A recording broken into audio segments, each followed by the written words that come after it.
বাহলুল ডেকে বলে, বাদশাহ কালকে বলেছিলাম আমার ঘরের দাম 1 দিনার, কিন্তু আজকে আমার ঘরের দাম হইল গোটা দুনিয়া রাজত্ব। আল্লাহু আকবার। তো বাদশাহ হারুনুর রশিদ 2 হাত আগে, স্ত্রী 2 হাত পিছে। তো এই বাহলুলের কাছে গিয়ে জিজ্ঞেস করে, ও বাহলুল তুমি কি করতেছো? আমি বালু দিয়ে ঘর বানাইতেছি। ঘর বানাও কেন? আমি এই ঘরটা বিক্রি করব, যে ব্যক্তি নাকি এই ঘরটা কিনবে আমি তার জন্য দোয়া করব আল্লাহ যেন তাকে জান্নাতে একটা ঘর দেয়। সুবহানাল্লাহ। কারণ বাচ্চা হারুনুর রশিদ চিন্তা করলো, এত মনে হয় এখন আল্লাহ ধ্যানে আছে, কি বলতেছে নিজেও জানে না। তো আচ্ছা বলো এই ঘরের দাম কত? 1 দিনার। তো বাচ্চা হারুনুর রশিদ এটার কোনো গুরুত্ব না দিয়ে চলে গেল। পিছনে তার স্ত্রী এসে বাহলুলকে বলে, বাহলুল তুমি কি করো? আমি বালু দিয়া ঘর বানাই। এই ঘর কি করবা? এই ঘরটা আমি বিক্রি করব 1 দিনারের বিনিময়ে, যে কিনবে তার জন্য আমি দোয়া করবো আল্লাহ যেন তাকে জান্নাতে একটা ঘর দেয়। সুবহানাল্লাহ। এইবার দিনদার মহিলা জুবাইদা খাতুন কোনো কিছু চিন্তা না করে 1 দিনার দিয়া এই বালুর ঘরটা কিনে নিছে। আর বাহলুল আল্লাহর কাছে দোয়া করছে। বাচ্চা হারুনুর রশিদ রাতের বেলা যখন ঘুমাইছে, ঘুমানোর পরে স্বপ্নের মধ্যে দেখতে পায় সুন্দর একটা জান্নাত দেখা যায়। সুবহানাল্লাহ। বাচ্চা হারুন রশিদ দেখে যে জান্নাতের মধ্যে অনেক সুন্দর সুন্দর নাজ নিয়ামত দেখা যায়। তো চিন্তা করলো একটু জিজ্ঞেস করি এই জান্নাতটা কার।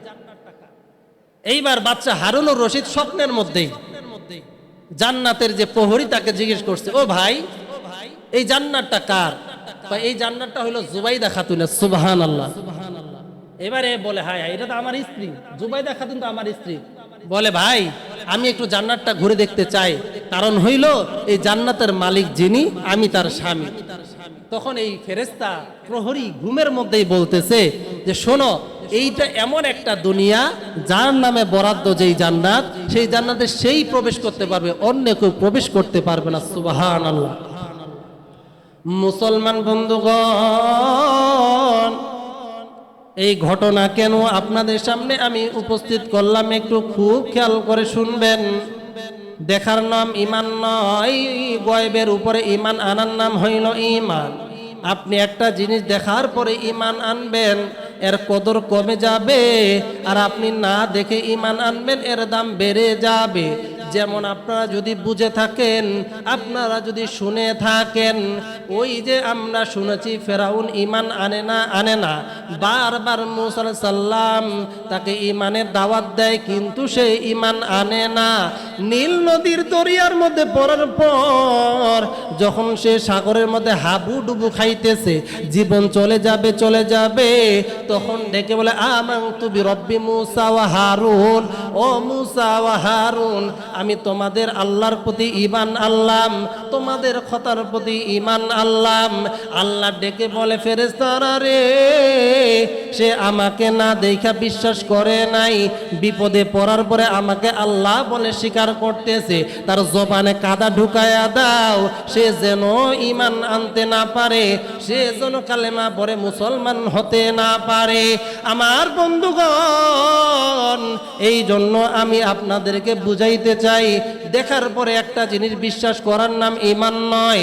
ঈমান হইল ওই জিনিস যা আপনি দেখেন নাই, যা আপনি বুঝেন নাই, কিন্তু আমার আল্লাহ রব্বুল আলামিনের কথাগুলো নবীজি নকল করেছেন, আমাদের পর্যন্ত পৌঁছায় দিয়েছেন। আপনার বুঝে আসলেও আসবে, না আসলেও আসবে, কিন্তু নবীজি যেহেতু বলেছেন, এক বাক্যে স্বীকার করার নাম হইল ঈমান। কথা বলুন ঠিক কিনা? এইবার বাচ্চা হারুন রশিদের ঘুম ভেঙে গেল। আমার বন্ধুগণ চিন্তায় পড়ে গেল, হায় রে আমি কি ভুলটাই করলাম, আমার স্ত্রী আমার চেয়ে বেড়ে গেল, তার জন্য জান্নাত বরাদ্দ হয়ে গেল। বাহলুলের দোয়া আমার আল্লাহ তাআলা কবুল করবে এটা আমি কখনো বিশ্বাস করি নাই। বাচ্চা হারুনের রশিদের ঘুম ভেঙে যাওয়ার পর সারা দিন সে আর কোনো কিছুই ভালো লাগে না, মন আর বসে না। এক পর্যায়ে চিন্তা করলো, আবারও আমি আজকে ওই নদীর পাড়ে যাব, আমি দেখি বাহলুল যদি আবারও ওই ঘর বানায় আমি ক্রয় করব। এ বন্ধু, এ বাবাজি, এইবার বাদশা যখন নদীর কিনারে গেল, যাওয়ার পরে লক্ষ্য করে দেখে রে ওই যে বাহলুল আবারও বালু দিয়া ঘর বানাইতাছে। ডেকে বলে, বাহলুল তুমি ঘর কি বিক্রি করবানি? হ্যাঁ আমি ঘর বিক্রি করব। যে ঘর ক্রয় করবে তার জন্য আমি জান্নাতে একটা ঘরের জন্য দোয়া করব। বাদশাহ ডেকে বলে, ও বাহলুল আমি গতকাল কিনতে পারি নাই, আজকে আমি এই ঘর ক্রয় করতে চাই। বাহলুল বলো দেখি, বলো দেখি, আজকে বলো দেখি এই ঘরের দাম কত কত? বাহলুল ডেকে বলে, বাদশাহ কালকে বলেছিলাম আমার ঘরের দাম 1 দিনার, কিন্তু আজকে আমার ঘরের দাম হইল গোটা দুনিয়া রাজত্ব। আল্লাহু আকবার। বাদশা ডেকে বলে, বাহলুল ব্যাপার কি? গতকাল তুমি এর বাজেট দিয়েছিলে 1 দিনার, আজকে দেখি তুমি গোটা দুনিয়ার রাজত্ব চাইতেছো। আমার পক্ষে তো সম্ভব নয়, কেন তুমি এমন করতেছো একটু পরিষ্কার করে বলো। বাহলুল ডেকে বলে, ও বাদশাহ আপনি গতকাল কেনেন নাই, আপনি গতকাল বিশ্বাস করেন নাই, বিশ্বাস না করার কারণে আপনি 1 দিনারও ওইটা ক্রয় করতে চান নাই। তখন তার দাম ছিল কম, কিন্তু এখন আপনি জান্নাত দেখেছেন, 1 দিনারের বিনিময়ে যে জান্নাত পাওয়া যায় এটা আপনি দেখার পরে বিশ্বাস করেছেন, এই জন্য এর দাম বেড়ে পুরা দুনিয়ার রাজত্ব পরিমাণ হয়ে গেছে। সুবহানাল্লাহ।